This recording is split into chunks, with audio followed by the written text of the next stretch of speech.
We're coming off the warmest winter on record, but weather patterns could shift this summer as La Niña is set to make a comeback. City News Chief Meteorologist Natasha Ramsahai joining us now in studio.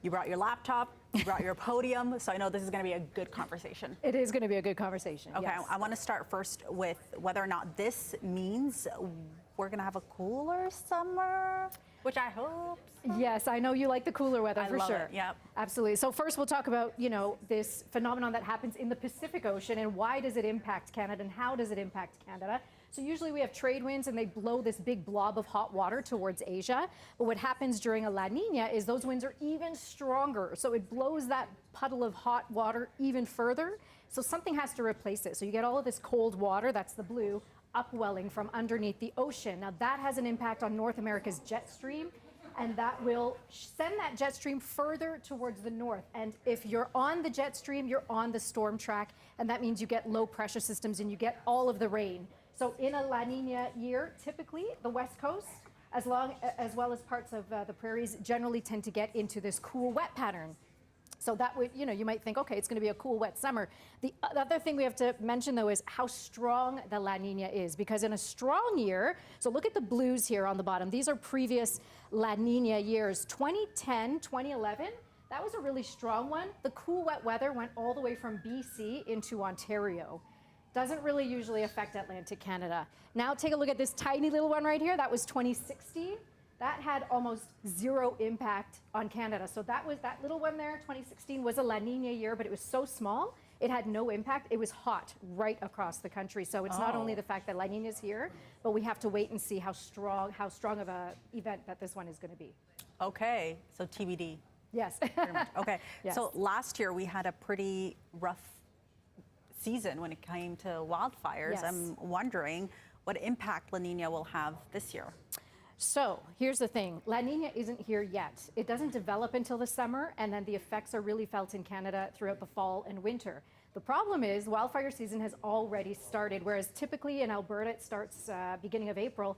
It already started in February. There were at least 60 fires in BC as well that kept going throughout the winter. They were kind of smoldering, and then so they're already starting like negative. What you're looking at here, this is the Canadian Drought Monitor. Look for the high reds and the oranges here. BC, Alberta, and even parts of Saskatchewan have been into extreme to severe drought since last year. And so that's a problem. So now let's overlay the fire danger map. As of yesterday, it is the same areas out through BC and Alberta where we're talking about very high to extreme risk of fire danger, especially in northern Alberta.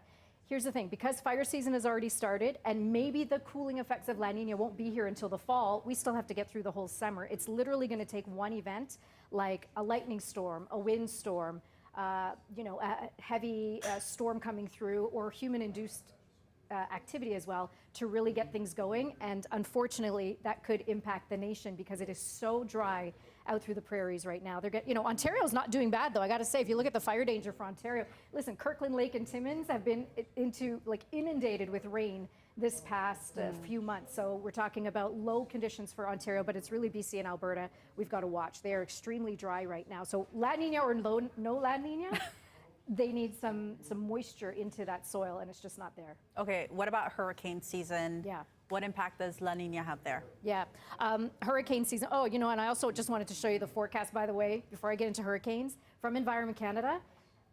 Temperatures across the country, because you were saying, so it's going to be a cool, wet summer. No, we're still forecasting heat from coast to coast to coast, and barely any precipitation this summer from coast to coast to coast. Okay, so you're asking about hurricanes.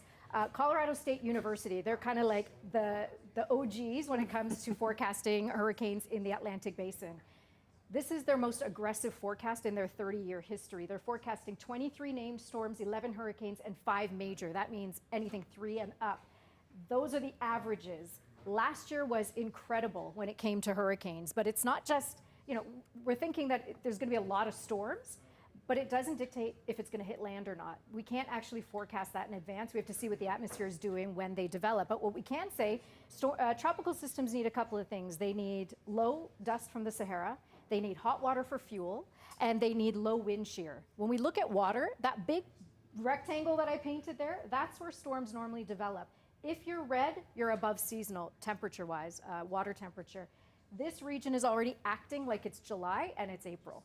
So it's super hot, and that hot water goes really deep down as well. Hurricanes need temperatures, water temperatures of 26.5 degrees or hotter to thrive. There are a lot of numbers here over 26.5 degrees. So like the stage is set for these things, and what La Nina does is it reduces the shear, which can rip these storms apart. So we are expecting, unfortunately, a pretty explosive Atlantic hurricane season. Okay, it's pretty incredible that we have this technology to anticipate all of this. Yeah, by the way. Absolutely. Yeah, I mean, you know, long range 7-day forecast, I would say you're good up to about day 3, 4. That's where our technology is for that. But our climate models are getting better and better, and we know like how these things work. However, we are still in uncharted territory. So, which is why we can't say, hey, August, Florida, you're going to get hit with a hurricane. We're just not there yet with technology, but we can see that all the ingredients are in place. By the way, as we mentioned here, it was a warm winter. I'm wondering how the chief meteorologist here at City News liked that.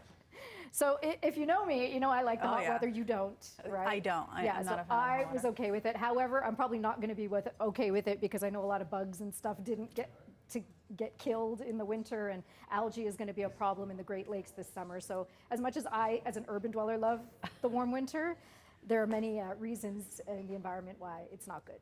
Okay, Natasha Ramsahai, thank you so much for this. We appreciate it. Thank you.